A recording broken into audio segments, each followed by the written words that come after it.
નમસ્કાર મિત્રો, સ્વાગત છે તમારું મારી ચેનલમાં. Gujarat police opt out. શા માટે ઓપ્ટ આઉટ જરૂરી છે? ખરેખર ઓપ્ટ આઉટનો શું અર્થ છે? સાચી રીતે ઘણા લોકોના ઘરે અજવાળા થશે. ઓપ્ટ આઉટના લીધે ઘણા લોકોના ઘરે દીવા થશે. ઓપ્ટ આઉટ કોને કરવું જોઈએ? ઓપ્ટ આઉટ કોમન ઉમેદવારોએ ઓપ્ટ આઉટ કરવું જોઈએ. કોમન ઉમેદવાર એટલે કે જે ઉમેદવારો બીજી જગ્યાએ કોઈ જગ્યાએ નોકરી કરતા હોય અથવા તેવા ઉમેદવારોએ ઓપ્ટ આઉટ કરવું જોઈએ. ઓપ્ટ આઉટ કેમ જરૂરી છે? તમે આજે નોકરી કરો છો એટલે તમને ખબર છે બેરોજગારીની સ્થિતિ કેટલી કઠિન હોય છે. તમારું એક ઓપ્ટ આઉટ કોઈ બીજાની જીવનનો નવો રસ્તો આપે છે. એક ઘરના સપના સાકાર થશે, એક પરિવારનો દીવો પ્રગટશે. આ તમારો ત્યાગ નહીં પણ સમાજ પ્રત્યે દાયિત્વ છે. ગુજરાત પોલીસ એલઆરડીમાં વેઇટિંગ લિસ્ટ નથી એટલે સાચા બેરોજગારનો હક છીનવાઈ જાય છે. એટલે સરકાર અથવા ભરતી બોર્ડની પણ જવાબદારી બને છે. અને જો બંને ધારે તો આ અટકી પણ શકે છે અને મહત્તમ સીટો ભરાઈ પણ જાય. જે માટે અમુક સૂચનાઓ. પીએસઆઈનું પરિણામ પ્રથમ જાહેર કરવામાં આવે તો કોમન ઉમેદવારોનો નિર્ણય સ્પષ્ટ થઈ જાય કે તેઓ કઈ જગ્યાએ જશે અને તેમની સીટ ન બગડે અને એલઆરડીમાં સીધી રીતે બેરોજગાર યુવાનોને લાભ મળે.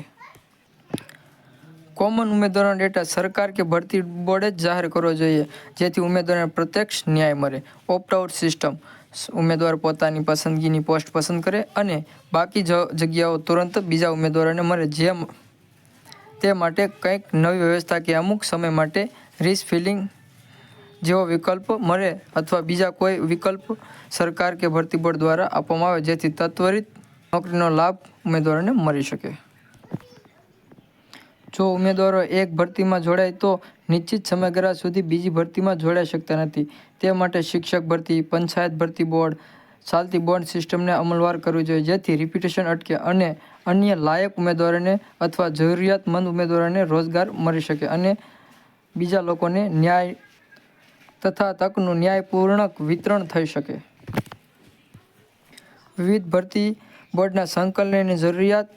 એક બોર્ડ બીજી ભરતીના શેડ્યુલ અને રિઝલ્ટને બધા માટે સંકલન હોવું જોઈએ જેથી પારદર્શકતા અને નીતિ નિયમોમાં કડક અમલ વિશ્વાસ વધે છે. કોમન ઉમેદવારના પુનરાવર્તન અટકાવ્યા વિના ભરતી કદી નિર્ધારિત લક્ષ્યાંક સુધી પહોંચી શકતી નથી. સરકારે હવે કડક નીતિ લાવવી જોઈએ જેથી મોટી ભરતીમાં પસંદ થયેલા ઉમેદવારોને ફરીથી એલઆરડી અથવા અન્ય જગ્યાએ બ્લોક ન કરે. આનાથી હજારો યુવાનોને ન્યાય મળે અને ભરતી પ્રણાલી પણ વિશ્વાસ બન્યો રહે. જો ઉમેદવારો ઓપ્ટ આઉટ કરે તો કોઈ ઉમેદવારની એક પેઢી તરી જશે. આ નાનકડું કાર્ય ઈશ્વરના ચોપડે આપણી પુણ્ય યાદીમાં ઉમેરાશે. તમે પણ ક્યારેક બેરોજગાર હતા, આજે નોકરીમાં છો. હવે કોઈ બીજાને આનંદનો હક આપો. ખોટી રીતે એક સીટ બ્લોક કરીએ તો હજારો લોકોની આશાનો અંત થાય છે.